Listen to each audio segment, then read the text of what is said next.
So thank you so much for being here with us tonight. This is the first in a series of 9 Making the Best Place for All community summits with County Executive Pittman that are going to be taking place over the next several months. So my name is James Kitchen. I direct the Office of Community Engagement and Constituent Services for the County Executive, and I'm going to be moderating the evening.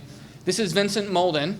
He is the Assistant Director for Community Engagement and Constituent Services, and he's also the area rep for Region 9. So for where we are tonight, he's going to be helping us take notes and keep track of everything so we can do good follow-up afterwards. I do want to introduce a handful of department heads that are with us this evening as well. So from the Department of Public Works, we have the Director, Chris Phipps, is here. From the Office of Planning and Zoning, we have the Director, Mr. Stephen Kai Ziegler. From the Department of Inspections and Permits, we have Mark Wiedemeyer. All right, and not the director, but we do have representation from the Office of Emergency Management as well. Jim Krimple is here with us tonight too. So thank you everyone for being here. And then from the County Exec's office, we have a handful of us helping make this run, but I want to make sure that you all get introduced to the Chief of Staff. Dr. Kay Bodges-DeBrown is in the back here. Dr. Kay. So she is the woman that actually makes the county work. And she is phenomenal. We're super, super lucky to have her. That's right. All right. Tonight, we are mainly going to be discussing the issues of education, the environment, and public safety. So the way this will work is after an opening statement by County Executive Pittman, we're going to spend about 20 minutes discussing each of those topics. So we will have a community member is going to introduce each of those topics, and then County Executive Pittman, after the 20-minute segments for each of them, we'll have a little bit where people can ask on any topic they want outside of those 3 areas. And then he will stay around for a bit afterwards to have one-on-one conversations with anyone that wants to follow up on other issues as well. So after the opening remarks, we're going to have a community member introduce each of those 3 segments. And then those of you that have a remark to make on each one of those topics will be invited up to the microphone to do that. If you pre-registered and said you want to speak, if you signed in and said you want to speak, then I'll just call your name from the list. If we run out of time, we'll invite people up and do it that way. So you can make a comment, you can ask a question, you can just tell us what you think the government should be doing, what we need to do better, what you like. You can ask a question on a specific thing, and the county executive will respond as is appropriate to each of those. Do want to say that not everyone is going to get an opportunity to speak tonight. There are simply too many people here to handle all of the questions or hear all of the comments, which again, we will stay around for a little bit afterwards. But if you submitted your question ahead of time, we will follow up with you in writing, or if you made a comment. If you did not get a chance to submit anything ahead of time and you want to, or if just the conversation tonight inspires a question or a comment that you didn't know you had before, you can email us at community-summits@aacounty.org. And that email address is also on the flyer that was on your chair when you came in, so it is there. Also on that flyer is a QR code to a survey. And so we'd love to hear from you after this on what you liked, what you didn't like, how we can do better. And so take that flyer home with you. Make sure you click on that QR code and show us the survey. So without any further ado, I'm going to pass it over to County Executive Pittman for opening remarks.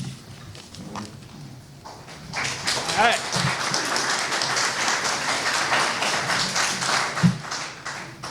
Thanks, James. And thank you to all of my staff who put up with this habit that I have of loving to do town halls. And we did a lot of them virtually for a while, so it was less work. But when we do them in person, it's more fun and it's more work. So thanks for being here, guys, everybody. First, let me start with the area that we're covering and why we're covering it this way. So Region 9 is a new creation. Back when I was running for office, there had been 16 small areas in the county, and there were small area plans done in the early 2000s. And I think one of the reasons that I ran is that I was so angry that the small area plans had been created by the communities, but had been stuck on a shelf and really not implemented to a large degree and ignored. And in fact, I knew people who laughed at them and said how ridiculous they were. And how they prevented development from happening, and they They just weren't in line with the thinking of some of the politicians on the county council and some of the county executives. I didn't see it that way. I bought them. I think I got the last 16 that were in the office, and I drove around the county and I read them and I talked to people about them, and I was inspired by the people who created them. So when we got the opportunity to do a new land use plan for the county, we said, okay, we're going to have to do small area planning again. But there was a real case to be made that 16 was too many, and they couldn't be done all at once because we don't have the staff that we had back in the early 2000s in long-range planning, and we are rebuilding that staff. But so I think one of the most important things that we did as an administration was to create a new system of 9 regions in the county, and they're smaller than the county council districts, and they reflect actual neighborhoods as opposed to political districts that politicians put together. So we're not doing the land use planning tonight. That's a much bigger process. The first 3 areas are already in the process. This area, Region 9, will be starting the very first parts of it at the end of this year, and that will go on for about a year and a half before the plan is actually approved by the county council. But one of the good things about this plan that is going to be created is that no comprehensive rezoning can take place until the community does the region plan with the plan and zoning folks, and that means that the plan has to be acknowledged. It's got some teeth to it. Everything always has to get approved by the legislative body, the county council, but I believe these community plans, these region plans, will be important. But we didn't want to just talk about land use. We wanted to make this broader, and I have to say that one of the things that I've learned governing for the last 3.5 years is that the hard stuff that doesn't always have unanimous support among the county council requires engaged residents. Everything that we've done, when we did forest conservation, the Forest Conservation Bill, we had to help create a movement, and a lot of organizations created the movement to get that bill passed, and it was the strongest bill to protect forests, and we lost thousands of acres in our county, at a higher rate than any other county in the state at the time. And we had to protect that forest, and it was difficult because there were a lot of interests that were opposing the Forest Conservation Plan. It did get watered down. It wasn't as strong as we originally proposed, but now we have something that is much better than what we had. But it was because people got organized about it. So, and then to make it possible for folks to organize and to engage, we had to open county government up a lot. So we created this thing called Open Arundel, where you can go in, and if you're a real nerd, you can look at every department of county government and what the performance metrics are and how they're doing on those performance metrics. And there are now maps that were created that are up there that you can access through that were used as part of the Plan 2040 planning process. And I got to say, the plan and zoning folks are really good at figuring out how to lay things out so that it's easy to access. And you can click. If you're in one of the regions that's actually doing region planning right now, and this will happen in this region too, you can go on a map and click and say, I like this, I don't like this, I want to get rid of this, I want to improve that, and it's all very visual, and it's easier to get engaged. And then when it comes to budgeting, of course, we have 7 budget town halls. We did 29 of them over the last 4 years, 1 in each of the council districts, and then we did a Spanish-speaking one this year for the first time, so that took the 28 to 29. And it really has been important so that we know what people are asking for in the budget. So that's what we're continuing to do with these. We want to continue these. If I'm around for a second term, this will continue, these community summits. Sorry, folks, but it's just the way we roll. So we're going to cover public safety, environment, and health, and education. So I won't talk about that at all. But I do just want to briefly say that overall, a couple things have happened that are really positive, I think, in the county. And probably the most important one is that the county is in really good fiscal condition right now. We don't know what's going to happen with the economy in the coming years. In fact, it doesn't look great. Inflation, stock market's not doing great. We'll see how it all plays out. But all of us are concerned about what the economy is going to look like in a year, 2 years, 3 years. It may not be as good as it's been. But the good news is that Well, we thought this was going to happen when COVID hit. We had projections that we were going to be $60 million short in revenues, and we had to tighten the county's belt. Folks didn't get raises. We didn't do a lot of the work that we had hoped to be doing. But we did, in those other years of the last 4 years, increase the number of teachers by 500, over 500. We increased the number of police officers and firefighters, and we raised the pay in a lot of those important positions enough so that we didn't continue losing people to other jurisdictions.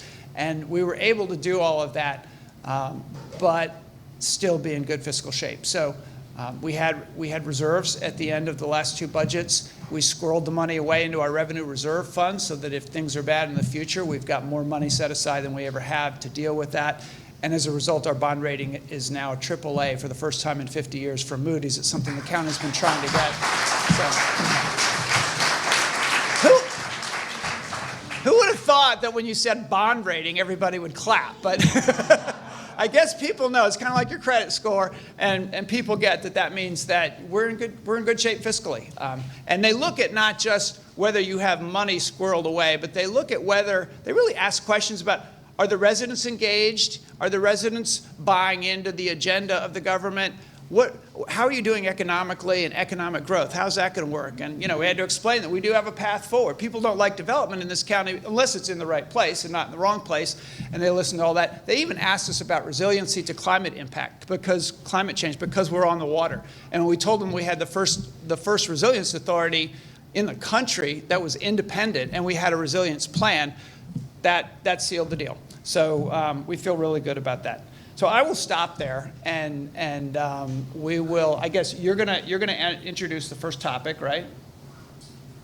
Which is education. Yes. Or no? So yeah, a resident. I'm going to introduce the community member who's going to introduce the first topic. Okay.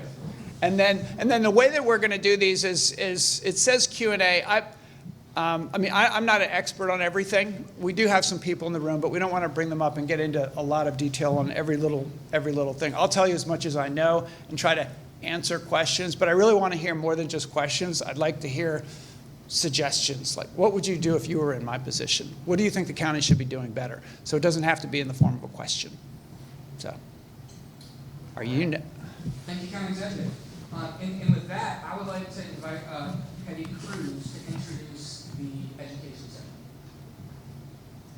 Hi, good evening. I'm Hetty Cruz, and first, I'm going to go a little bit off script, just to say that I feel really fortunate to live in a community where our officials are interested in doing things. Can you be louder, please? Oh, excuse me, I'm sorry. Right. Hello. So I'm a school nurse. I work for school health services in Montgomery County. Thank you for your service. Oh. Yeah. Do you know how hard it is to be a school nurse in Arundel County? I won't even talk about what you get paid, but. But in any case, we provide health and services for all the students in the county. Making sure that they're healthy to attend class, so that they're ready to learn essentially. I'm also the chairperson of the Joint Commission on the Opportunity Gap. We provide assessment and oversight over the factors that contribute to the opportunity gap in AACPS in our county, with the goal of making recommendations on how to rectify equity issues. So I would like to hear a little bit about what your vision for education is in our county for our students. So it's one of my personal heroes, Nelson Mandela, who said that education is the most powerful weapon which can be used to change the world. And I wholeheartedly believe that that's true. Along with teaching us the proverbial 3 R's, reading, writing, and arithmetic, education also provides a pathway for us to become a society where our citizens are more engaged, where we respect laws, where we take to heart our civic responsibilities, and where we become capable of engaging in discourse that's meant to better all of us. So I know that the county does not control specifically the policy level decisions that Ann Arbor County Public Schools makes, but if you do play an important role in partnering with AACPS and providing necessary funding. I appreciate that over the past few years, you've done numerous initiatives, including adding about 530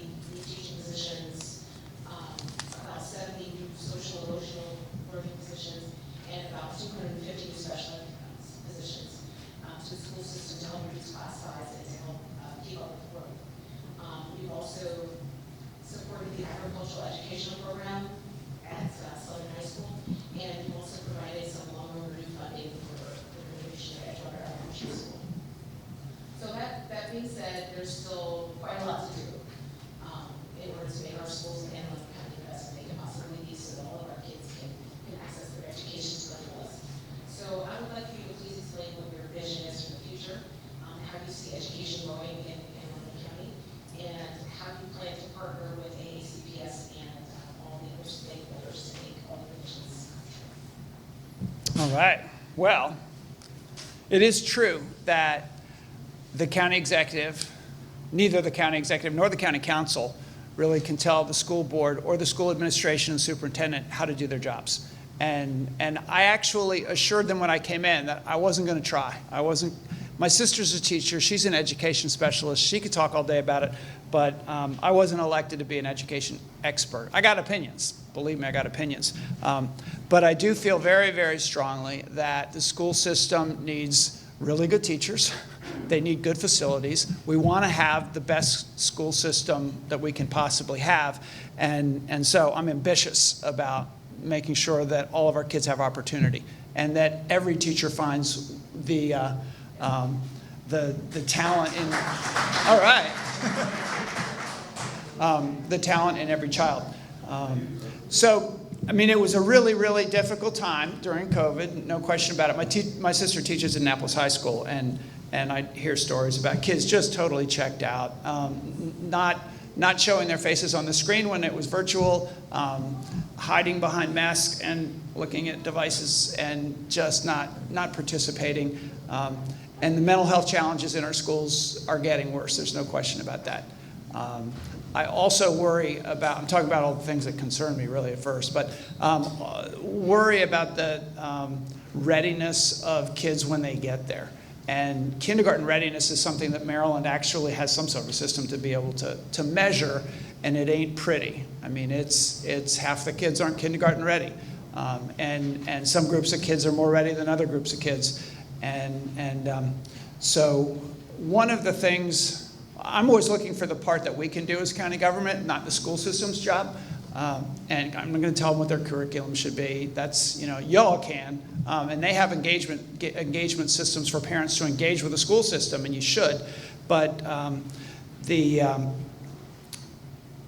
if the kids come to school and their early years have been nothing but trauma, they have not had a decent place to live, they have trouble getting to school, parents working multiple jobs, whatever it is, they're not going to be ready when they get there. So kindergarten readiness is something that we've come to the school system and said we want to do better at. The library system has a new program that they're implementing that we put into the budget this year to help with kindergarten readiness. They do a good job of helping where people take advantage of it.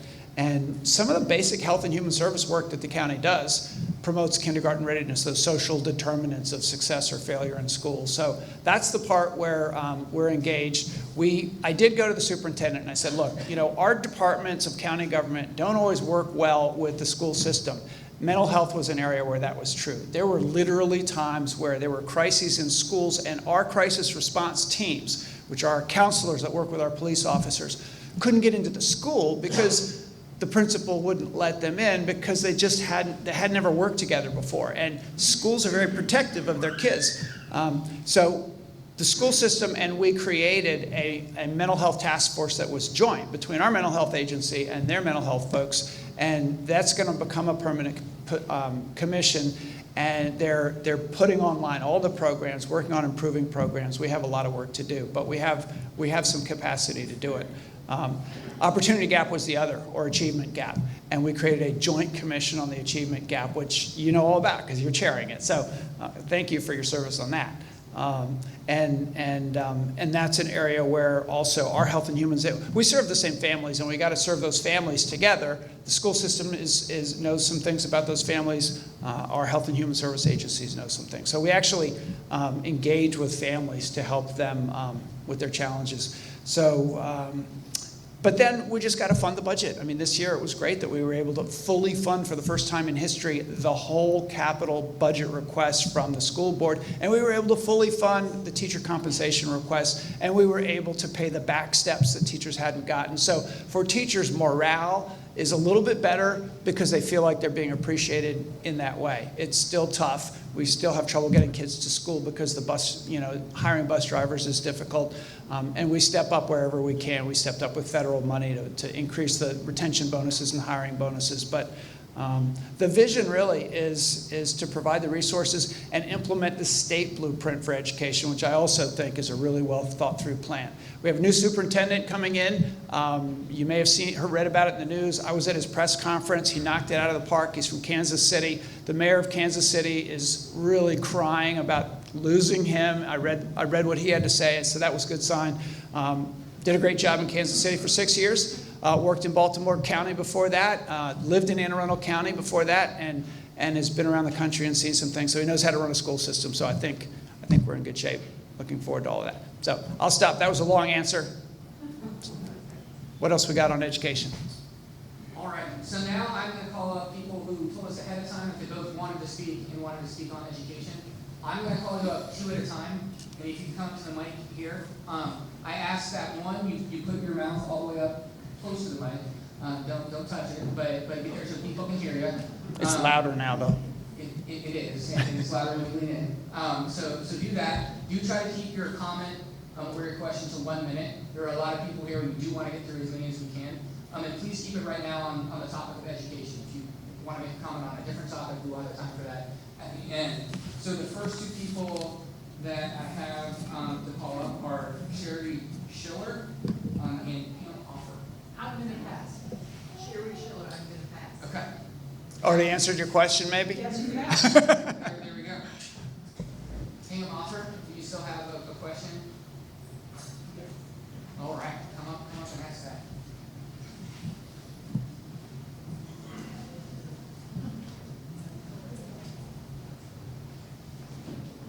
Let me also say that education isn't necessarily just the Anne Arundel County Public Schools. It can be community college. It can be any other program. My question is, I've been hearing so much about the lunch program, all of that for our schools this year. I heard eliminate. I've heard that the way the lunches taste, they need to eliminate. Heard it all. I'm an owner of 10 years child care development center. Believe me when I tell you, our children come into the kindergarten ready, fully ready. We work with them on everything. The main thing we work with, the first thing we work with is thank you, no thank you, yes ma'am, no ma'am. We have lost that in the schools today.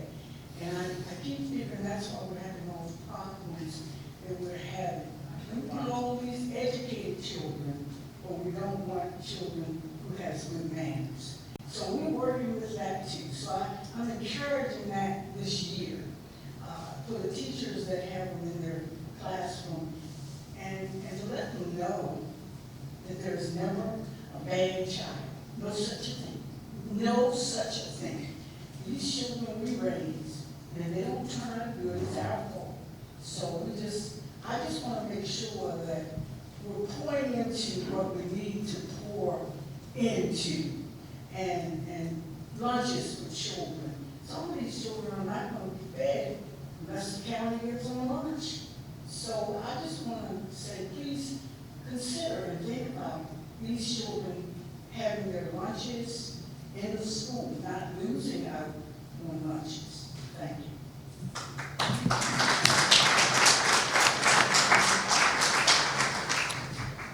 So first, I just want to say thank you for running Child Care Center. And thank you for preparing kids for kindergarten. One of the things I'm optimistic about with this new state blueprint is that there's going to be pre-K available for anybody who wants it soon. And it's really difficult to make ends meet when you're running a child care center. and the pandemic made it even more difficult. And I've talked to economic development in Anne Arundel County about encouraging some of these new child care operations to open and to do pre-K, because you can be private. You don't have to be part of the government to do the pre-K program. And so they're going to be working. It's going to be not next year, but the year after, where the compensation is good enough you can actually run your business doing this. And I think there'll be an expansion of it. And economic development is going to work with some of these small business operators to grow and expand or start new ones. The school lunch program, fortunately, is federally funded, so it's not something that we make the decisions about. We did make a decision to increase some of the subsidy to parents who have kids per kid this year with some of the federal funds, to increase that a little bit.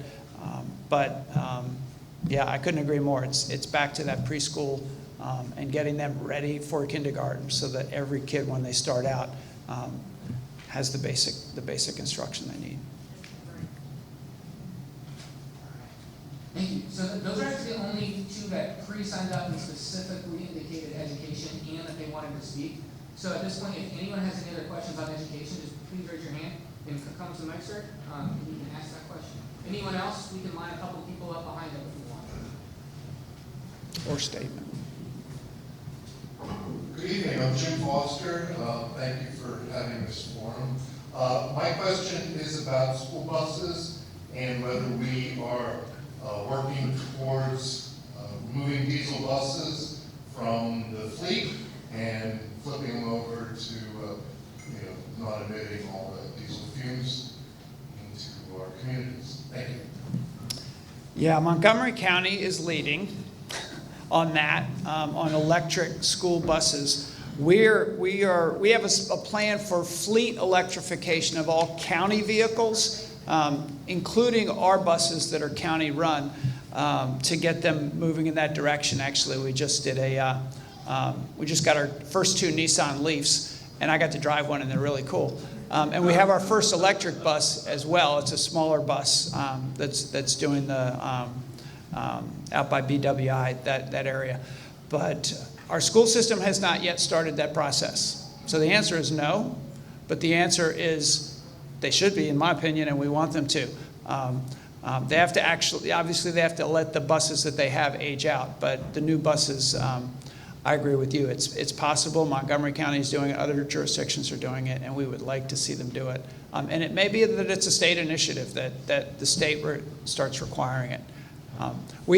Most of our school buses are private companies, and there are multiple school bus companies. You see them. Sometimes you see the school buses parked in which looks like a farm in the back or something, and they have contracts. And part of their problem has been that the pay in those contracts don't change as quickly as the market changes. And so that's why we jumped in with those subsidies for retention and hiring bonuses, but they're still struggling.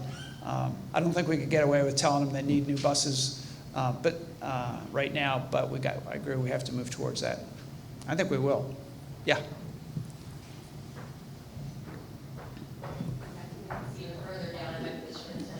First, I'd like to say thank you. I don't know how many of you know the great amount of grant money that County Executive Commitment just distributed. My organization, Seeds for Success in Annapolis, that supports children free and reduced meals, just benefited from that grant. So very appreciative. $25,000 to help children in the city of Annapolis. I also know that ESSER funds and funding for schools is going to drop in about a year, if I'm correct, that COVID-19, all that extra money, and that really impacts community schools and a lot of the budget planning for schools. And I'm just curious about your approach in the fiscal years beyond that. Yeah, ESSER money is the federal money that the school system gets. We also get ARPA money, American Rescue Plan. It's all part of the American Rescue Plan that the county has, and we're getting our second year of that now to recover from the pandemic. And we're all being very careful to use the money on one-time expenses rather than recurring expenses. But there are those gray areas where it's a program, and we know we want to continue the program, and we're really going to have to try to figure out how to continue the program. The grant programs that you were just talking about are, I said from the beginning that the nonprofit sector needed to grow in this county, and we needed to strengthen it because they provide services more efficiently and closer to community than government does. And so we created the community support grant program, but it started out, it was $600,000 or $700,000, and then we got it over $1 million, and this year it's $2.12 million to 75 organizations. We are going to have to figure out how to continue that work as well. And the nonprofit sector in this county is vibrant, and it is also efficient. So we're going to continue to do that. But as far as the ESSER money in the school system goes, they call it a cliff, and they're budgeting for it, and we know that it's coming. And there are also additional requirements coming from the state because of the blueprint for education.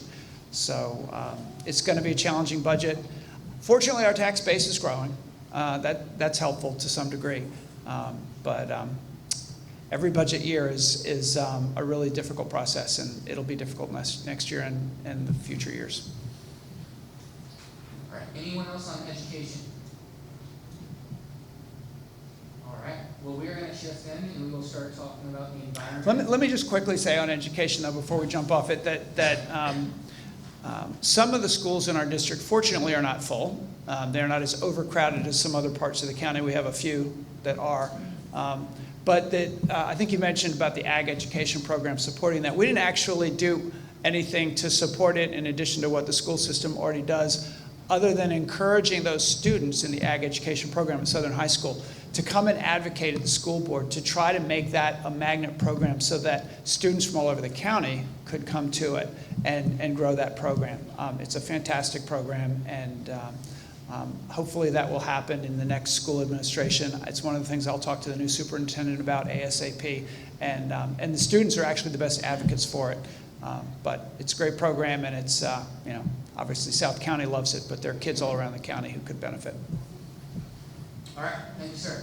And so now I'd like to invite Cecilia Petro to introduce the environment and health section. Good evening, I'm Cecilia Petro. I grew up in Teal, and I've lived in Galesville for about 40 years. During my professional career, I worked for Maryland's Program Open Space and was a librarian with the Maryland Department of Natural Resources.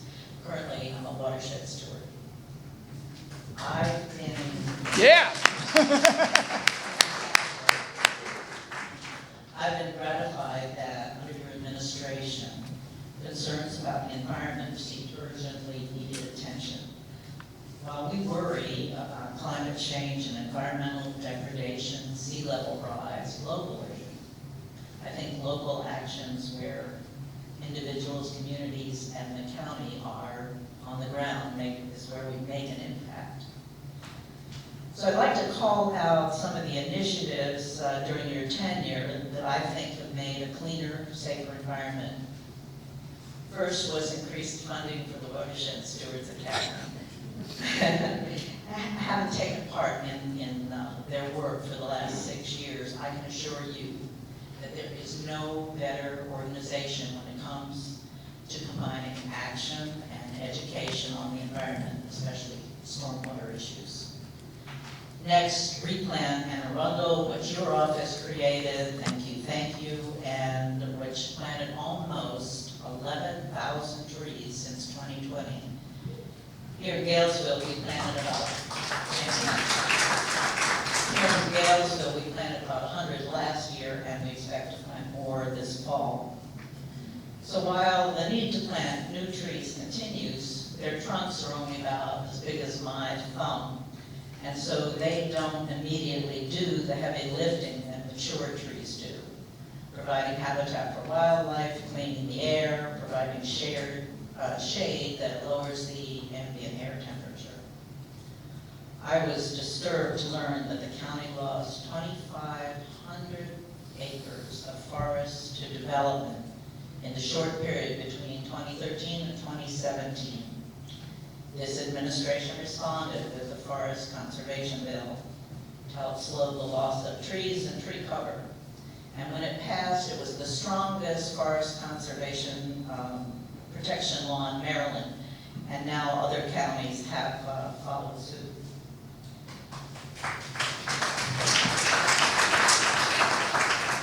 Also, finally, a ban on styrofoam, which had been vetoed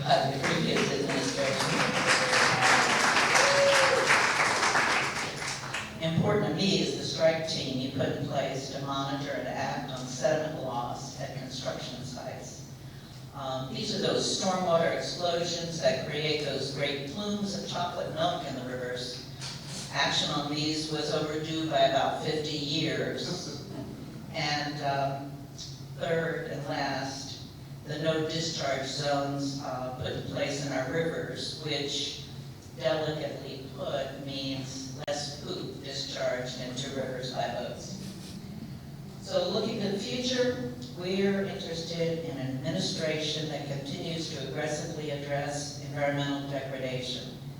On this tiny peninsula surrounded by creeks and West River, it's no surprise that our major concerns are stormwater runoff and water quality. Toward that end, we want to see increasingly strong community-county partnerships, which we've outlined in our paper Envision Galesville, which we submitted recently to you for the 2040 development plan. So we'd very much like to hear how you envision improving the environmental quality of the county, particularly this shoreline region of the South County over the next several years. All right. That's a big question with a really long answer, but I'll try to paraphrase it and narrow it down. We do still have a lot of work left to do. I mean, I am very proud of the work that we've done. We created a position of environmental policy director because there was nobody in the county before that was really looking at everything through that lens. And Matt Johnston came into that position, and he made himself known at INP, P&Z, Public Works, everywhere. And we already had good people doing this work, and we have good laws on the books. Weren't always implemented, often were not. So when we put out the green notice that came from Plan and Zoning that said on subdivision applications there would be no modifications on environmental features unless you could somehow offset that harm that was being done with an improvement of at least the same amount elsewhere on the site. And that was really a game changer in the development community. There's still some of them reeling from that, but better applications are coming in. And I think Steve Kaisigler can talk, I mean, he can talk for hours about that. And I won't let him, but not tonight. But you know, we look at those modification requests, and there was a time when the developer didn't actually have to tell you what the environmental features were on the site. They were supposed to, but they weren't doing it. And then nobody was going out on the site and looking. And then, I mean, Glebe Heights was one that we rejected, but right near Glebe Heights in Mayo Peninsula, there's new development that was just put in that is just all of the water is going to their neighbors. And they're in floodplains. They are literally in floodplains that should never have been accepted. And there are people whose basements are flooding because they're in a house that got approved that shouldn't have gotten approved to begin with because it was in a floodplain. So there are some environmental features you can't do anything about.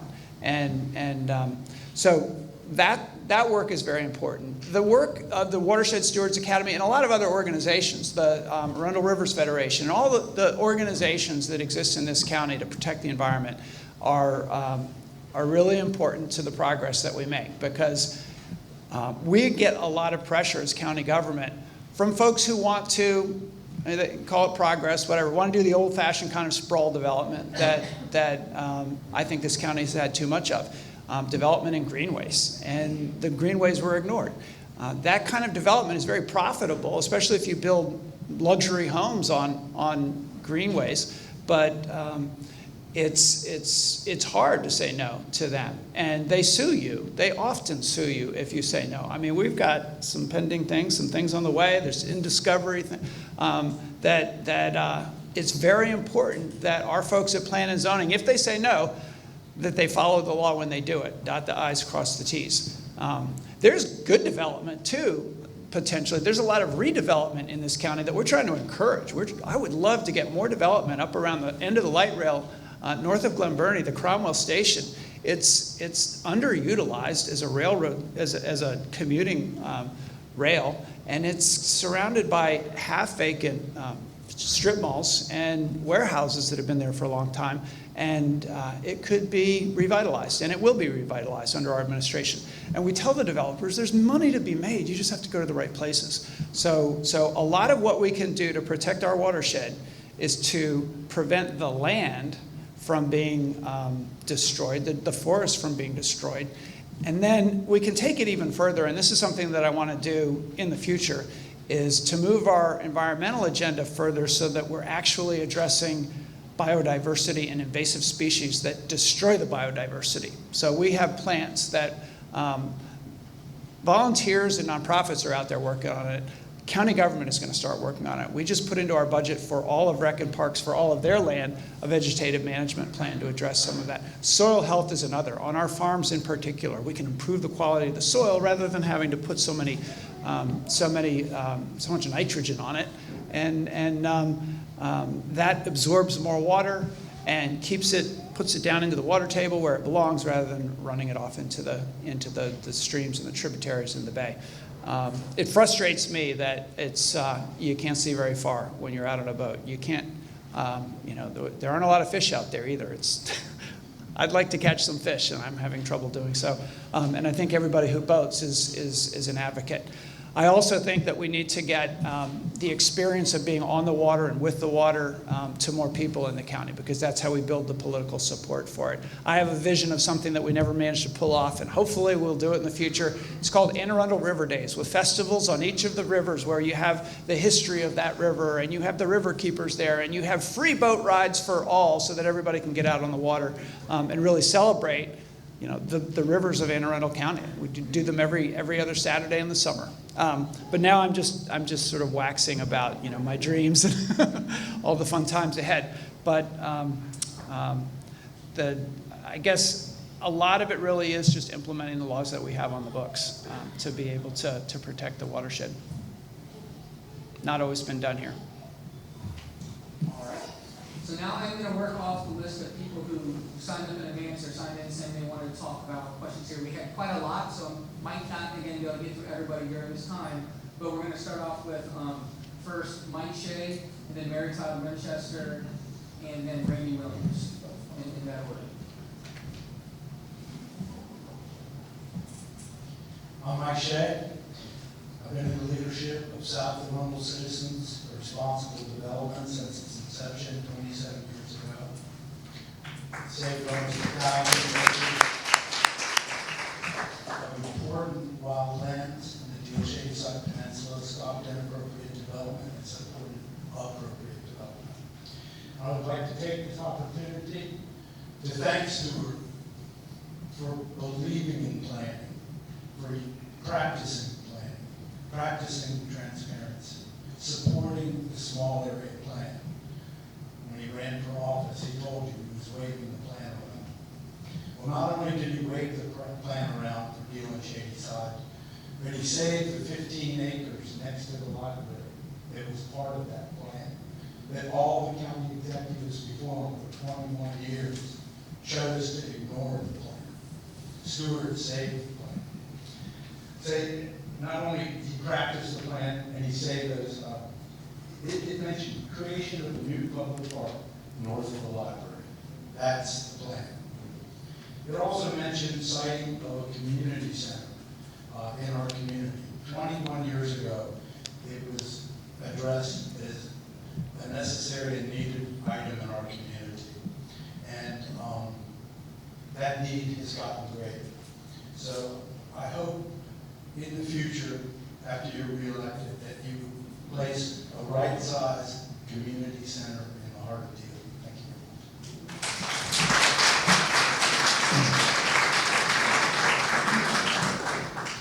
you. Wow, he didn't do it as a question, asking me if I was going to put the community. Okay, so let me respond though. Yeah, the parcel, I think everybody knows where the Deal Library is, and it was going to be 16. There was a sign up there, subdivision, 15, 16 homes, something like that. 20 homes. Okay. Okay. And so it was actually Mike who came to, I think, James at the time, who came to me, and of course I know Mike, so we talked as well, And we went to, what's his name, Mr. Tommy Will, right, who owned the land. And we made a deal. We bought the land. It was also after a budget town hall. Yeah. It was after our first year of budget town halls, and it was at Southern High School, and there were, I don't know, 100, 150 people there, and it seemed like about 90% of them were there because they wanted to park in Deal. So made it a priority, and it's taken long. The planning process has taken longer than any of us hoped. It seems to take a long time to do things in county government. It's just the way it is because there's so many regulations that have to be adhered to, and we have a work group on that too, trying to figure out how to speed things up on some of these projects. But a lot of community engagement. Folks didn't always agree on what the vision should be for the park, and I think we're getting pretty close to that. But when we talk about planning, it's not just protecting open space and forests and deciding where stuff can go, but it's also about envisioning what makes a community. And I've heard complaints all around this county from people who've moved here and said, it's hard to meet people. Where do you go? Where do people gather? And some have it and some don't. And so the hope for that park is that it is a place where people gather and meet each other and build community. So the community center question came up after we'd started the conversation about what should be on that park. And it's not a huge space, and of course there's lots of things people want in the park, and you start putting them together and you run out of space. There was not a plan for a community center, and the community brought it up again. You've seen the signs all over the place. And so I went back to Rec and Parks and said, well, what do you think about this? I know what the history of the conversation about community centers has been in this county, which is, in fact, the last administration did a study about whether Anne Arundel County should do community centers. And the conclusion was that we didn't need them because we have schools that have ball fields and gymnasiums and places, and then Rec and Parks works with the schools, and that provides the recreation, and the parks exist as well. And we have libraries, and we have senior centers, and community centers is just adding another thing and another budget item. And I get that, but we have started to do some of that. So we're creating right now under construction is the Severn Center, which is going to be a Boys and Girls Club facility, a senior center, and then a space in between. We're actually looking in South County. We're doing something similar to that in Brooklyn Park. And we're actually looking in South County at the possibility of something like that because there's a real need for indoor recreation as well. And there's a piece of land that's between the Lothian Elementary School and the middle school there near the Circle. That's a possible site that we're having conversations about something there that could be maybe a future library. Maybe it's still all in conversation. So then the question is, well, what about little old Deal? And does it make sense to do a community center in a community that small? And if so, who would run it? And how would it fit in? And how much would it cost? And why Deal and not some other community that's even bigger? And I said to Mike the other day, I said, well, how do I justify that? And he gave me the history of what Deal had done to protect itself and what a unique community it is. So now it is on the table. And my first thought was, my first thought was, well, we have the library right there, and maybe what we should do is to build a room that's a community space, nice glass room looking out into the park, which is kind of the way it was described in the small area plan. And that way there would be somebody to run it. It would be the staff at the library, because some of our libraries actually have a lot of community space. The Michael Bush Library is like a community center with all kinds of activities there now. So that's a distinct possibility. But there have been conversations about a bigger library elsewhere in South County, and that they would leave the Deal Library site, in which case the Deal Library could actually become a community center. So we're having the conversation about how to work all that. And we have to have it with the library folks. We have to have it with all the different parts of county government. We have to have it with the budget office. We have to put it into the CIP, the capital improvement plan. And we have to talk to people in the community about whether there's somebody who would step up, some organization who would be a partner. So yeah, it's all on the table. It's in the drawing. There's space for it because of that part right next to the library looking out into the new park is a perfect place for that. Yeah. So.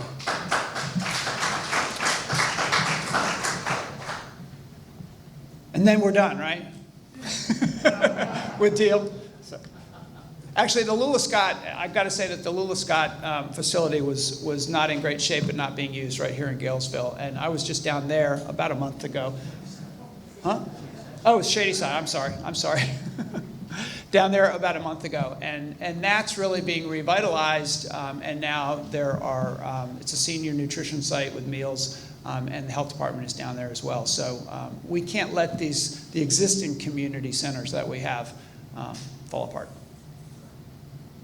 Good evening. Thank you so much for doing this, listening, and involving the community. I think everyone here really appreciates that. That means so much, not to have people talking at you. So thank you for making that happen, and the staff. We all know our staff is where things really happen. You bet. Yep.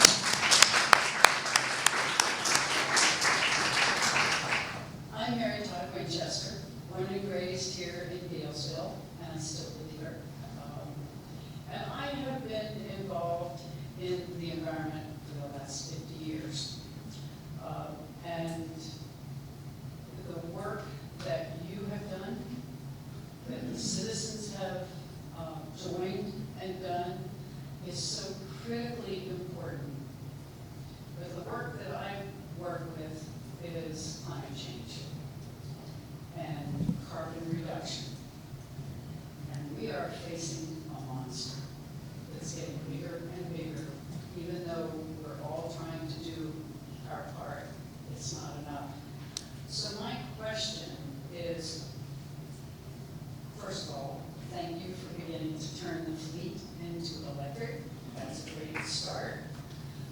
But Anne Arundel County has a lot of facilities, and facilities are a huge carbon builder. And so I would like to hear what specifics are for how the county and we can join together to begin to really reduce the carbon that needs to begin to change these awful storms that we've all seen and experienced.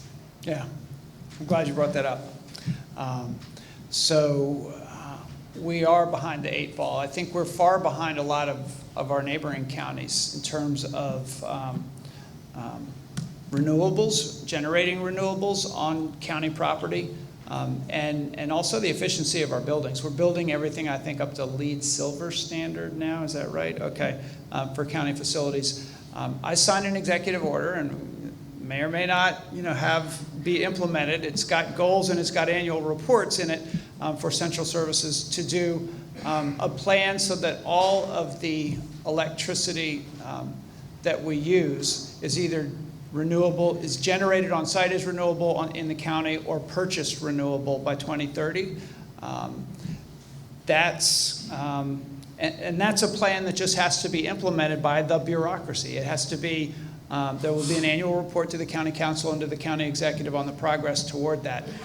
But we've got solar on a capped landfill in Glen Burnie that we just contracted for, and we've got a couple others that are likely possibilities that we're working on negotiating. But I would like to see a lot more. I'd like to see them on buildings. I'd like to see our schools have them on buildings, but we can't mandate that. That has to be coming from the school system. Yeah, we have to operate off of renewables. And I wish I could say we were further along in Anne Arundel County. I've been in Prince George's County and walked into a building that had solar panels over the parking lot, that had all, every door, every light was those automatic lights, and LEED Platinum, I guess, probably most likely. So we're in a place where people care about it, and we have a lot more work to do. The resilience authority that we have is to deal with the impacts of climate change, and that's just getting underway. And I think we're ahead of most counties on that. All right, Randy Williams, and while Randy's walking up, I want to say that I saw Senator Helfer walk in. You want to stand up and wave? All right.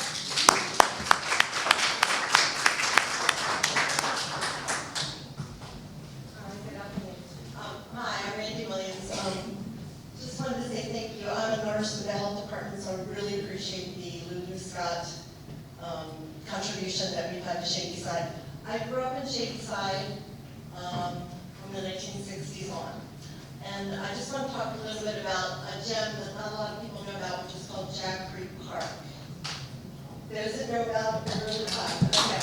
But it kept us stimulated during the pandemic, where we did not know there was a pandemic in our community, because everybody was out and about enjoying life and really able to stay mentally stable.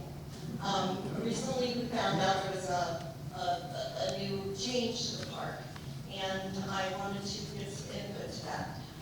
The park itself has one of the most incredible wildlife areas of the Chesapeake Bay, Shadyside Peninsula. We have the most incredible collection of butterflies, hummingbirds, eagles, turtles, and every other little creature you can imagine that live on the park. There's a large meadow. I grew up walking from Stone Harbor to Ottawa Road for about 9-10 years to bus stop. And I would see the migratory birds every season. And now the field is, the park was actually donated from the Smith Farm to the county. It was a free service. The county got this wonderful park. And that same field in the front is still there. They did not do anything to it. We had development in the back that really added to the park. There's a kayak launch. There's areas through the forest that are gorgeous. And there's this incredible meadow. The meadow is the highest part of the park, and it is doing beautiful. 3 years ago, they completed the project. We were so happy. We went back in the fall, and there were the most incredible wildflowers. Yellow. It kind of looked like you were walking through the Wizard of Oz scene where you're going through the flowers. Incredible. I don't know if anybody got to see it. Can you summarize? What's that? Can you summarize? Yeah. Sure. So anyway, what we want to do, we want no more advanced development at the park. No more dredge filling. We want to conserve that meadow. It needs to be conserved for the future. That's it. Thank you.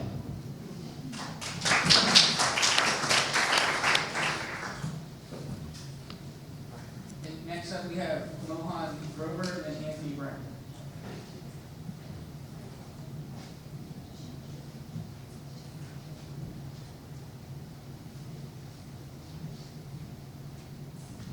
Are you wearing an Olympic gold medal? Almost dead. That was in 2004. I was a relay for life at South River High School, where we ran from 9 o'clock in the evening till 1 or 2 in the morning.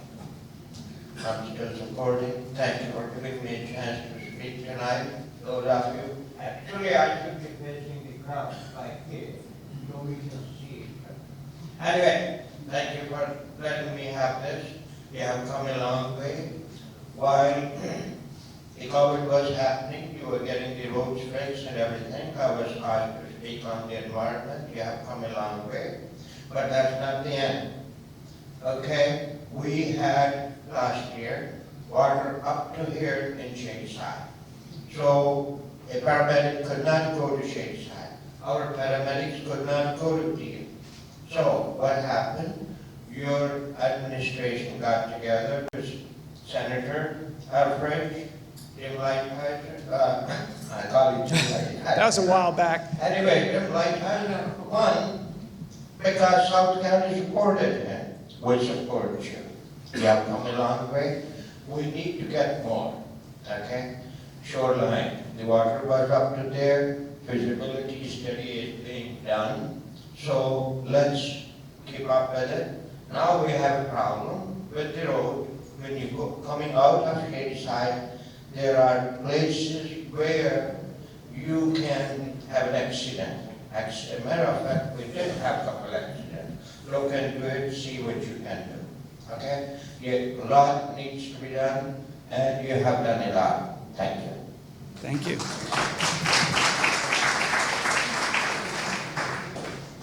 After Anthony Brown, we'll have Evan McGee.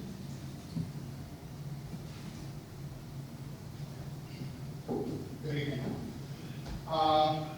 Kate and I work on the CAC, and there's 2 follow-ups to that that I'd like to ask your input on where you get a second term. One, and this is Steve Roller, infill lot question. What are you two, or how will you address the cumulative negative impacts of infill lots on places like peninsulas and other places in the county that have limited access? Being from the Mayo Peninsula, that's one of our biggest problems, is death by 1,000 paper cuts. All laws currently on books deal with development, so 5 foundations are over, but it doesn't deal with infill lots effectively. Understand the state's position on the ownership of private property, but that's one of the questions. The second question is, are you going to push to remove the grandfather law from the forest conservation?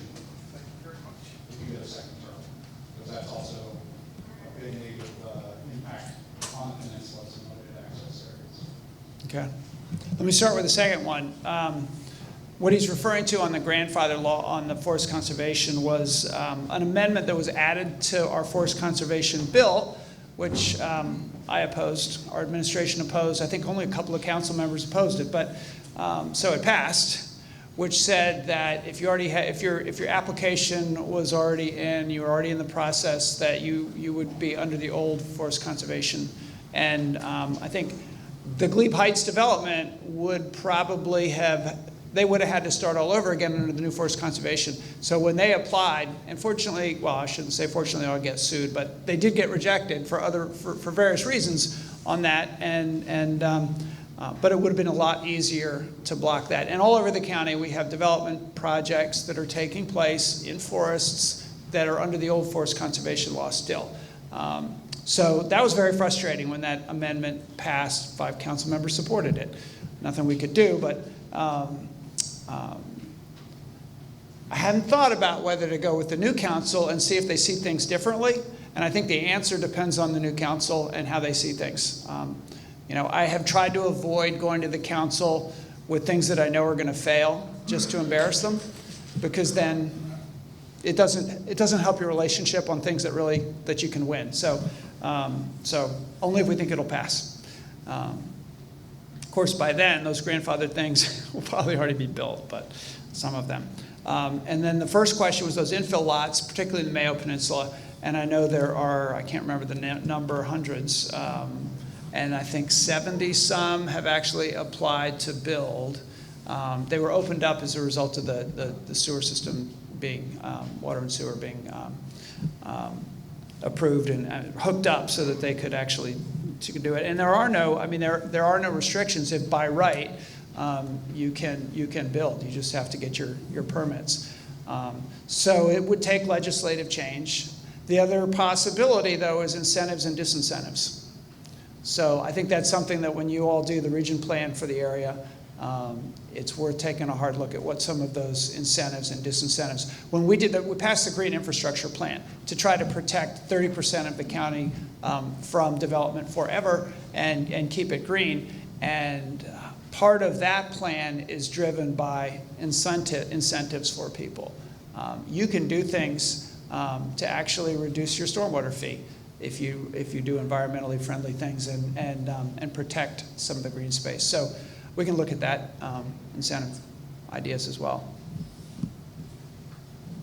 But I get the problem. It is when there are that many lots that all of a sudden can be developed, and you have one road in and one road out, and that's why we're doing the improvements with state highways on Central Avenue, and engaged everybody in the process of what that should look like. But the infrastructure ain't there. Hello, Mr. County Executive. My name is Evan McGee. I represent the Arundel Rivers Federation. Thank you for bringing us up earlier, and some of the questions you answered have been great. A lot of good ideas. I'm a big fan. I want to pose another question. This is on behalf of our organization.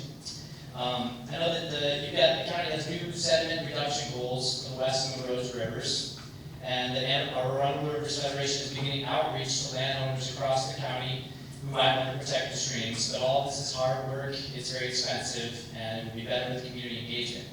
So will the county be supporting organizations and landowners who want to make a big difference for clean water in a big way? And how can the new regulations be considered by the region area committee? I love the idea of the river stays, by the way. How can we get the community more engaged, water access, those kind of things, to get more people involved to take care of these big problems? Well, Arundel Rivers Federation is kind of paving the way on a lot of that work. It's, for those who don't know, it's the West River and the Road River and the South River, right? And we've got the Magothy River Associated, Severn River and Magothy River, and someday maybe they will all unite into this really powerful political force in some way, and that will be effective. But they're great people in leadership and great teams doing that work, and people are really engaged because they care. And so the answer is yes. We will be, to the extent we can, providing the funding, support for the organizations as well. I mean, we do some of that already, and we will continue to do that. Like I was talking about earlier, the nonprofit sector in this county. One of the legacies I really want to leave is our administration is to strengthen the nonprofit sector because it's so efficient and so effective. So I thought you were going to ask me about Frisbee golf, but inside joke, yeah. Anybody like to see Frisbee golf at South River Farm Park? Raise your hand. Frisbee golf, come on. I mean, who can that hurt? All right.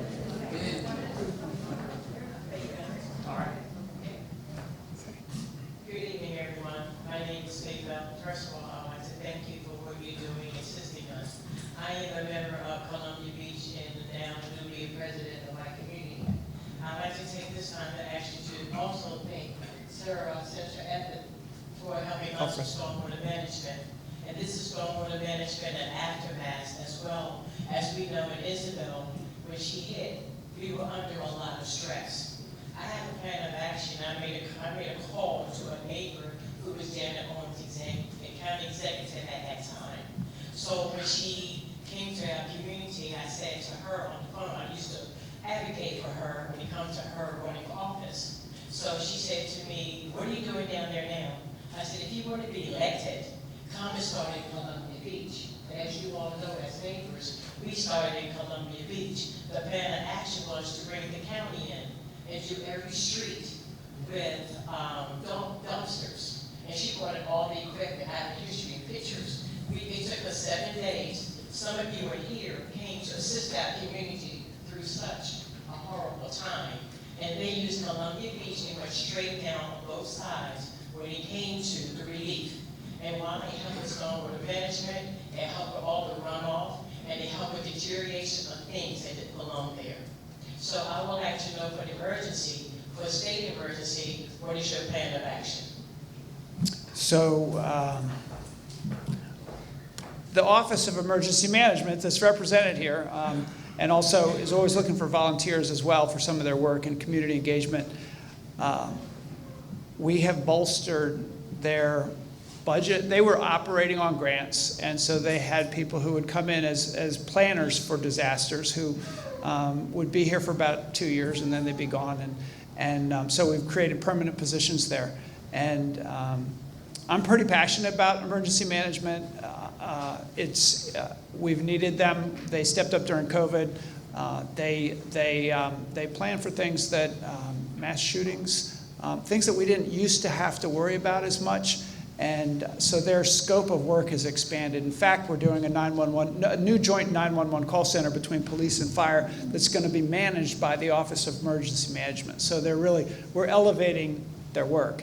And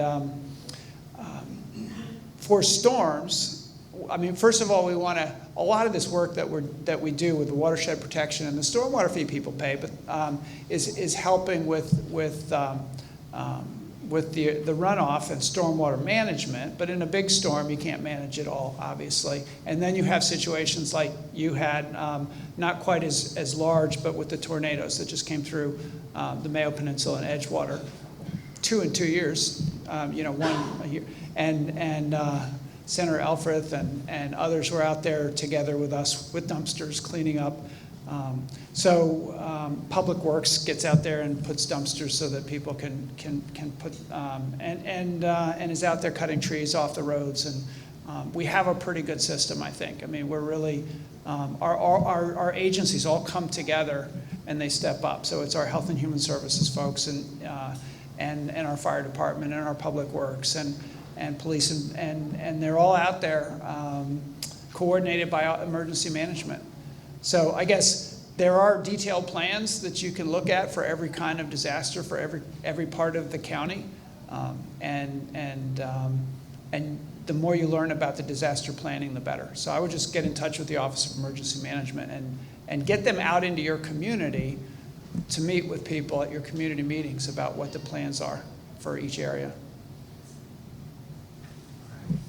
So we've got a little bit over on the environment segment. I would now like to invite Kate Bauer to kick off the last segment we're going to do, which is on public safety.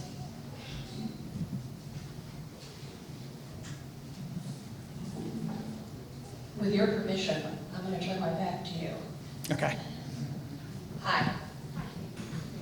I'm Kate Bauer, and I have lived in West River since 1994. I'm a Maryland native who left at 4 and lived in the Midwest, and I have to tell you how grateful I am to be back in a state like Maryland. Thank God I'm not in Ohio anymore. It's okay. It's a good place to be from. I'm a retired consultant who has specialized in organizational governance and strategic planning for the last 30 years. And I had the opportunity to apply some of those skills when I served with Anthony as part of the Community Advisory Committee that developed the 2040 strategic plan for Anne Arundel County. And I represented the people who were in this room when I was on that commission. I'm also, as much as I hate to admit it, a senior, and as somebody over a certain age, I'm particularly concerned about public safety, mine and my family's in particular.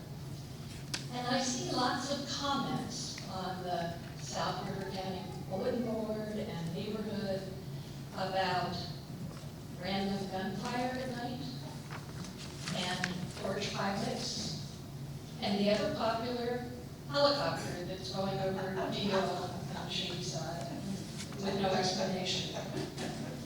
And in spite of all of that, I feel safe living here. I do not feel insecure, even with the crazy drivers on Muddy Creek. And I am grateful because part of that safety comes from what this county has done to make our lives better. The administration has invested in public safety over the past several years, and I'm thankful for that.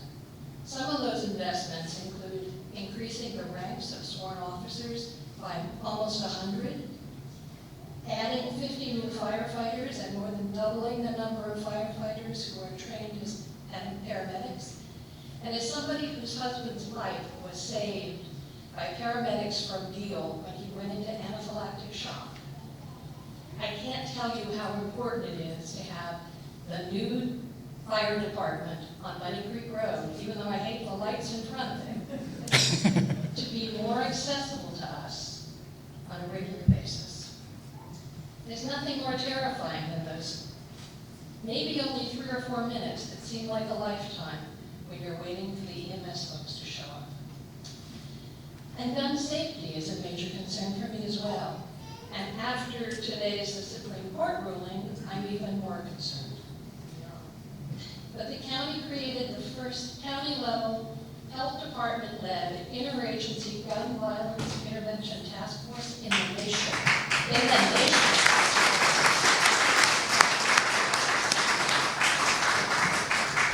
And we lead the state in successful extreme risk protection orders, separating violent gun owners from their firearms. And after today, there's probably more we need to do. So now I'm going to turn around. Thank you for your investments in public safety. And thank you for what's been accomplished so far. what more can we do? There's a lot we think that can be done, and we'd like to hear your vision for what will keep our neighborhoods continue to be safe, what the county can do, and also what you think we as citizens should be doing. Thank you.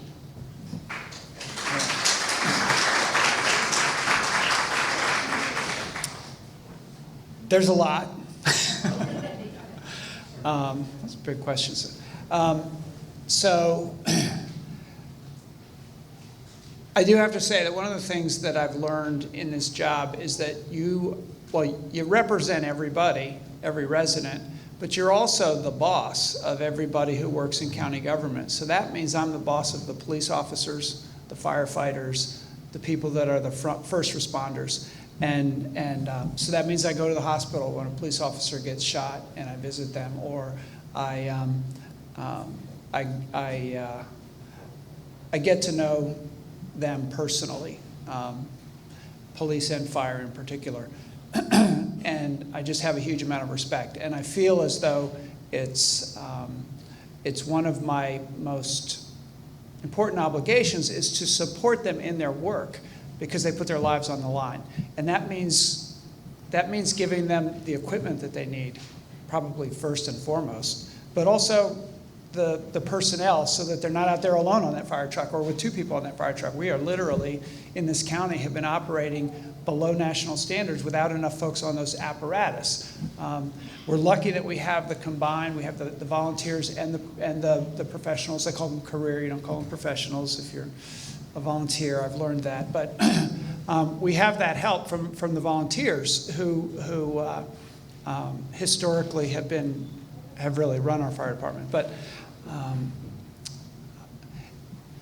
so we have made major investments in police and fire in particular. The part that's really hard is that the call volume goes up. Our population grew, and the size of our police and fire department did not grow, which is why we had to catch up. And they made that case. They make that case at every budget town hall. But the call volume has gone up, and the nature of the calls has changed somewhat. We did have an 11% drop in serious crime, as defined by the police department, between 2020 and 2021. That was against the trends of the region and the country. So I think we should all be congratulated for that. Our residents, our police officers, our health and human service agencies, our school system, everybody who has an impact.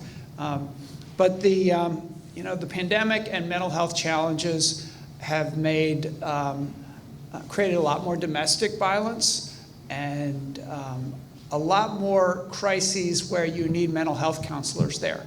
So it's pretty extraordinary that Anne Arundel County got the global award for the best crisis response system in the world last year.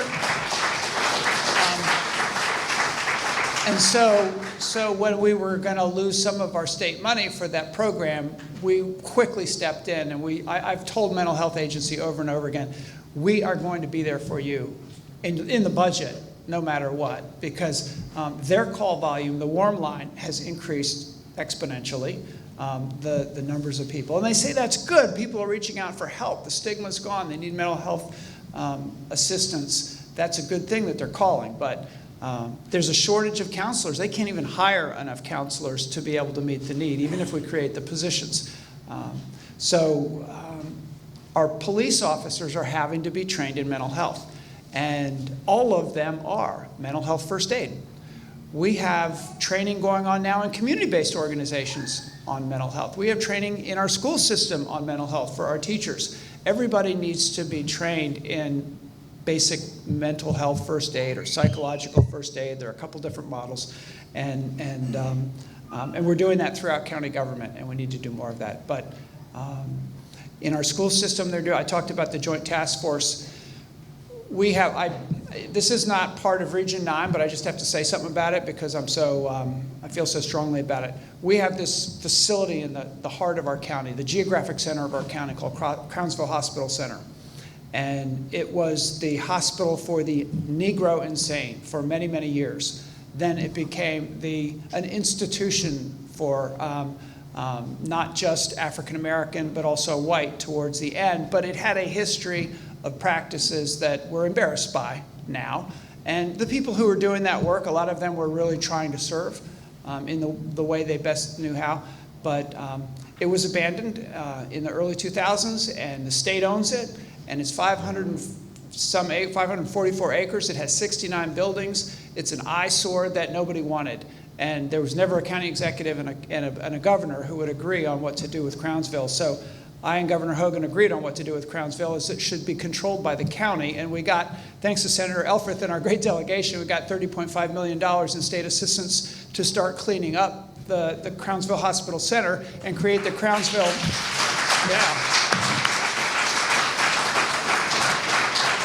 the Crownsville Hospital Memorial Park.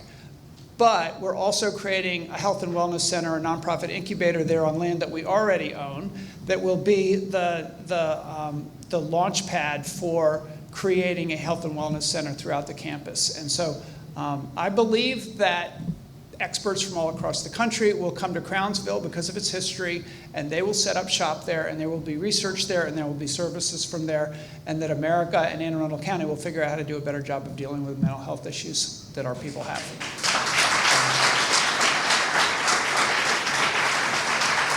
And that's public safety too.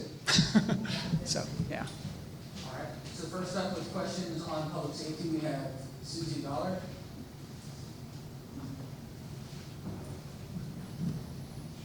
Hi there. A lot of really wonderful things are happening in this community, and I want to thank you for all the good work you're doing.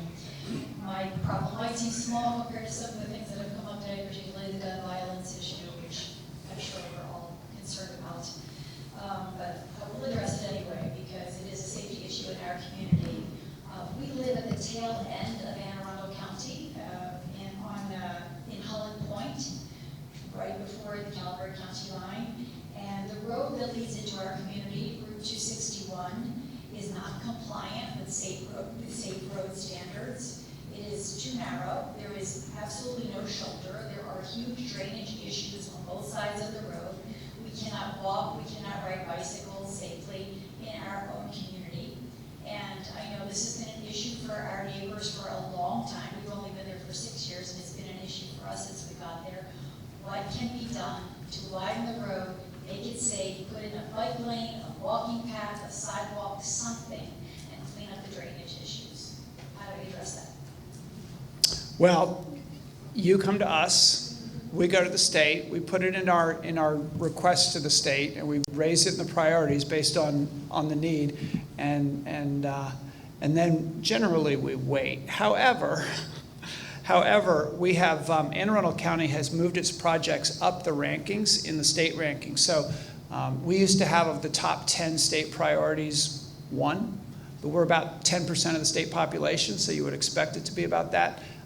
But when we came in, we created this permanent public improvements fund. It's 1/10 of 1% of your income taxes to do roads and schools and public safety infrastructure. And one of the things that we've done with that is we put money on the table. We basically bribed state highways. And we said, if you'll do it, we'll put some money on the table. The Central Avenue 214 project is a state road. We're paying for 100% up front of the design to get it moving quicker, and we're paying our fair share of it. And they're coming in and saying, okay, well then I guess that goes higher on our list. So now, of the top 10 state projects, 6 of them are in Anne Arundel County because we got our money on the table. So,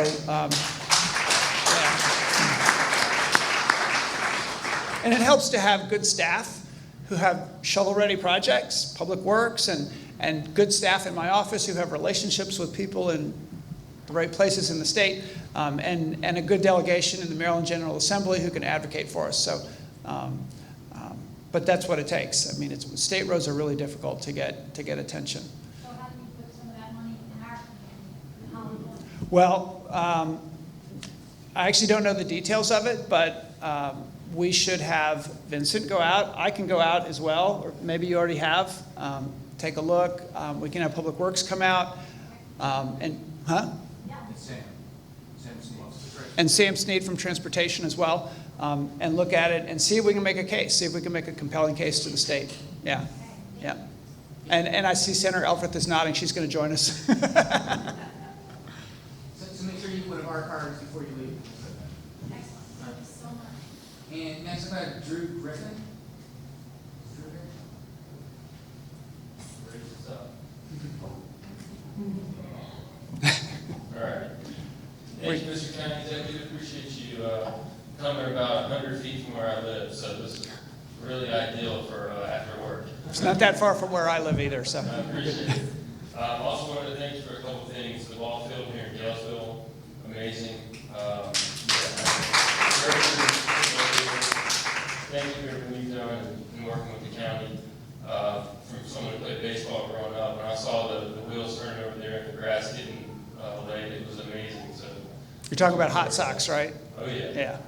Yeah, Yeah. I'm ready to buy some hot dogs and hamburgers there, right? I'm ready for ribbon cutting. Yeah, coming up soon, hopefully.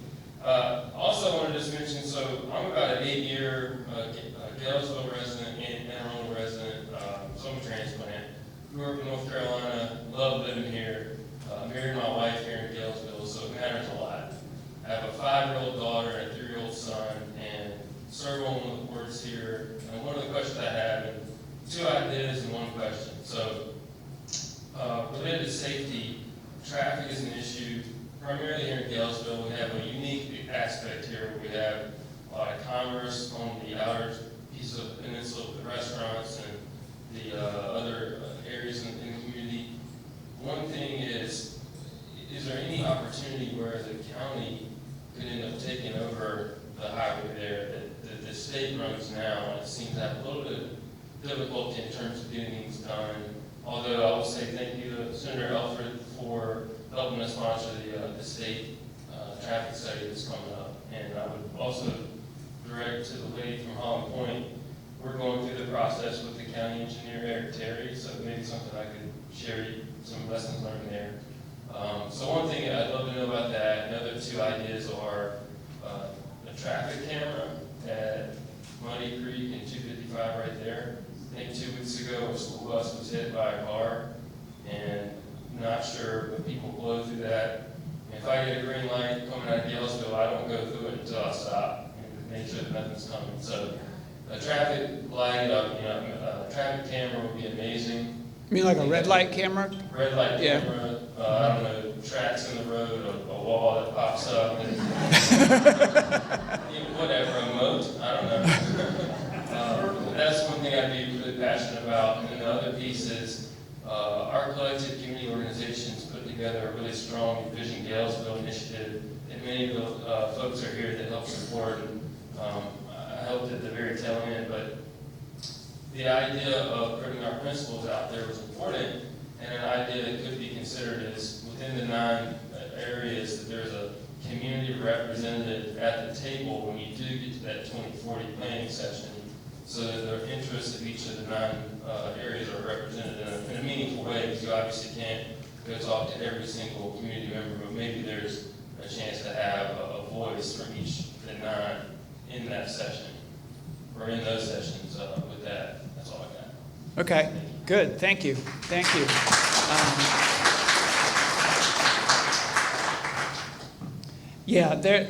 So Region 9 will have its own group to do its own plan. So a lot of you will be, there will be an application process for that, and we want a lot of people in this room to be participating in that. And I did get the Envision Galesville plan, and I just want to thank you all for doing it. If every community in this county did that, it would be better. It's great for OPZ to have that as they start the process, particularly. Envision Mayo was something that happened a few years ago, and I got to say that before I always swore I would never run for office. That was kind of what I said all my life. That's selling out, but. It was when Mayo was organizing about some of the problems that they were having, and I came in and had some meetings with them and saw how organized they were. It was as they started to do the Envision Mayo process, or a little bit before that, it kind of inspired me, and I checked that out, and then I saw that there were organizations all around the county doing the same thing, and I sort of created a vision in my head of how change could happen in this county, and that it also made me realize that the incumbent county executive was vulnerable and nobody was challenging him, and somebody needed to. And so that was when I stepped up. So thank you for doing the hard work of putting this together. It will be part of the planning process for sure. And Chris Phipps was taking notes as you were talking about taking over, having him take over the state road. Like, oh, great. No, I know that it's something that can be done, right? I mean, you have to. You have to have an equal trade-off. Uh-huh. And, you know, one of the other issues is over the years. Could you stand up? Yeah, go ahead and stand up. Yeah. You know, it can be done as an equal trade. You know, we accept the state road, they accept the equal trade-off financially with the county road. But one of the other challenges we have is that highway user revenue funds, which come from the state, the gas taxes that go to the state, they remit them back to the county by the number of lane miles we have in the county. And that revenue we were getting close to $30 million before the Great Recession. It's down to $2 to $3 million now. So we're getting a lot less state money. So it's hard to take on even more state infrastructure when we're getting less state money. So it has to be a strong consideration. There has to be a lot of dialogue and conversation about that. I think the easier lift is the Muddy Creek 255 red light camera. I'd be happy to take that up with the state highway. Yeah. Why are you getting a lot less money? It's just that it's a legislative State decision. Yeah. State decision. There was actually an increase this year. There was a big movement by the Maryland Association of Counties to increase it a lot more than we got, but we got some. Thank you, Sarah, Senator Alfred. But yeah, there was an increase this year, but it's also not the greatest source because as cars get more fuel efficient, there's less fuel, and if we go all electric, we'll have no revenue. So they're going to have to come up with a new system to fund our roads. Hopefully, because we're not going to be buying gas anymore, right? Yeah. Yeah. Time for one more question on public safety. This was just quick back to the intersection. In addition to that red light camera, I am interested in that additional light I understand the emergency light for that fire department. Kate and I have a neighbor who nearly died in that intersection, spent 4 months in the hospital and a coma for a good part of it in that intersection. And so I would be curious when you study that intersection to see the impact of that flashing light. My in-laws in their 80s also know that they're slightly confused when there's a yellow light and a red light right near it. They're just very close to each other. So if you can pay attention to how close that is and see if there's any recommendations, that would be very helpful. Heard about that, yeah. All right, Chris is writing it down. Thank you.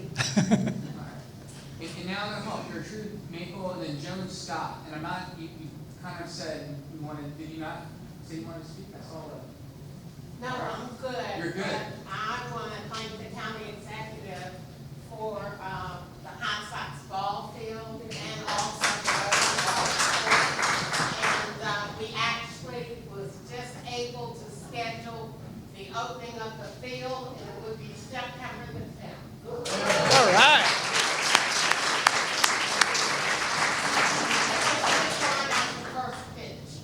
I am? Oh, I better practice. Okay. Yes, ma'am. And then Joan, if you can come up. Hi, Stuart. I'm a new constituent. We just moved here. My name is Marianne Demerode. We moved from DC. Absolutely love it here. Thank you for everything you're doing. My real concern is it crosses environment, public safety, health. As an active senior, I am incredibly distressed at the lack of safe walkability, safe bikeability, safe places to walk a baby stroller on any road. And I'd like to hear what you have to say about addressing that piece of public safety so we don't get killed trying to not use our cars. Yeah. Well, the county was built for cars. Unfortunately, I mean, a lot of the roads were built for cars. Originally, it wasn't built for cars. There were trails everywhere, right?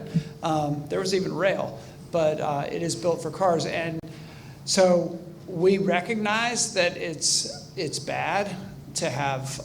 Well, I mean, not only is the ditches instead of the sidewalks. It's expensive to fix, obviously. It's all over the county. There's complete streets requirements now where new development has to put in sidewalks but getting back to the places that are already built and that don't have it is a long and expensive process. So it's sort of a competitive process too. I mean, that's why people come to these budget town halls and they get people to show up and they say, we need sidewalks here, we need sidewalks there. Let's get them into the budget. If it's on a state road, it's a state issue as well because they do the sidewalks. But there have been times where we've funded a part of the cost of those sidewalks, particularly when they're near schools and kids are walking. But we have it all over the county. We have that like you say, it's dangerous. Walk and roll, Vision Zero, yes. Is that still going on? Okay. Walk and roll is the transportation, part of the transportation master plan for pedestrian and bike. And they're taking comments right now. You can go online and look for at Anne Arundel Transportation, you'll find it. You can probably Google Walk and Roll Anne Arundel, right? Yeah. Yeah, so they're taking proposals and suggestions for specific areas too. Yeah. My name is Joan Scott. I'm the chair of the Farms Conservancy in Edgewater. I'm kind of sneaking this in because it doesn't exactly fit with the program, but you did mention development, so I'm going to do it. That's okay. The Lee Farm Conservancy has representatives from 5 communities. What farm? I'm sorry. Lee Farm. Okay, Lee Farm.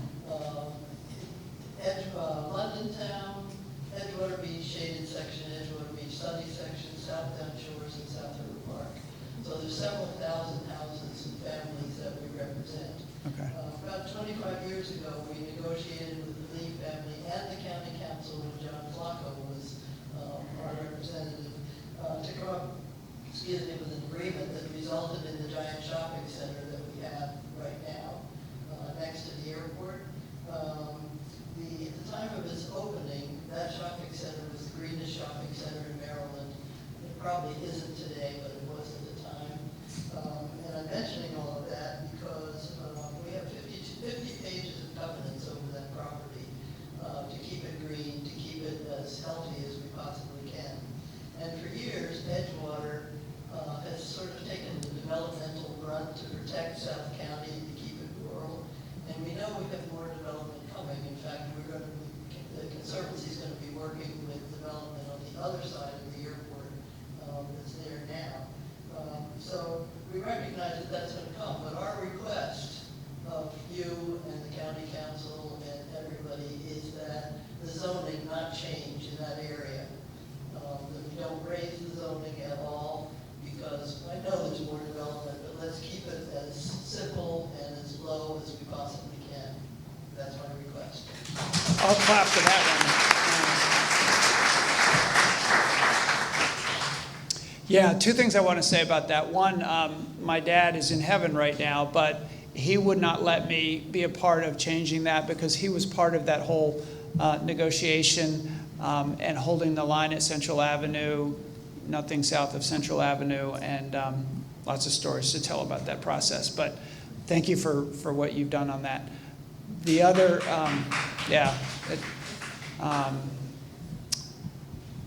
what was the other? I'll leave it at that.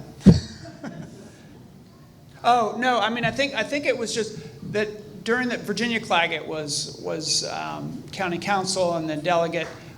She was one who worked really hard on this whole South County rural concept and got legislation in that made it happen, because there are a lot of people, even to this day, and they're well-meaning people from other parts of the county who say, why keep South County rural? I would like to live in a rural place. Why do you develop my neighborhood?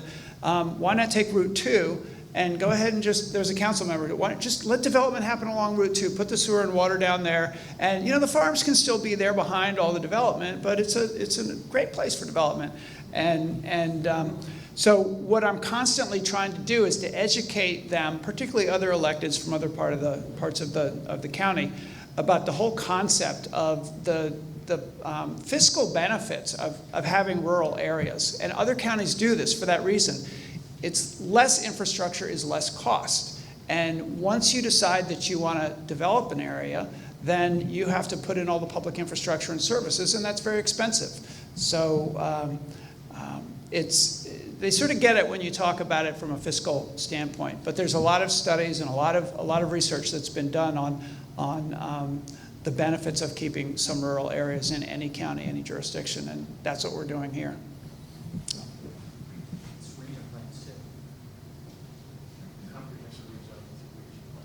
Right. Any rezoning comes after the region plan. So the region plan, if it says no comprehensive rezoning, I mean no rezoning, no upzoning, then unless you have a rogue county council, which we've had before, it won't happen. They can override the region plan. We couldn't put into law that the region committee could have total control. But it will be politically difficult for them to override the region plan. And we're about 15 minutes over where we kind of wanted to end. And do you have any closing remarks you want to make before we just kind of stay and mingle with people? Sure, I can do that. We got the miscellaneous stuff, okay? Or yeah. Okay. He doesn't want to open it up again. Okay. Well. Yeah, I mean, I am going to stick around a little bit if anybody wants to say something that they didn't want to say in public. But I just want to thank you for filling up the room. We didn't know if anybody would show up. You have a party and nobody shows up. You know the feeling. You filled up the room perfectly, just about all the seats. And yeah, I mean, just stay engaged, please. There are lots of ways to do it.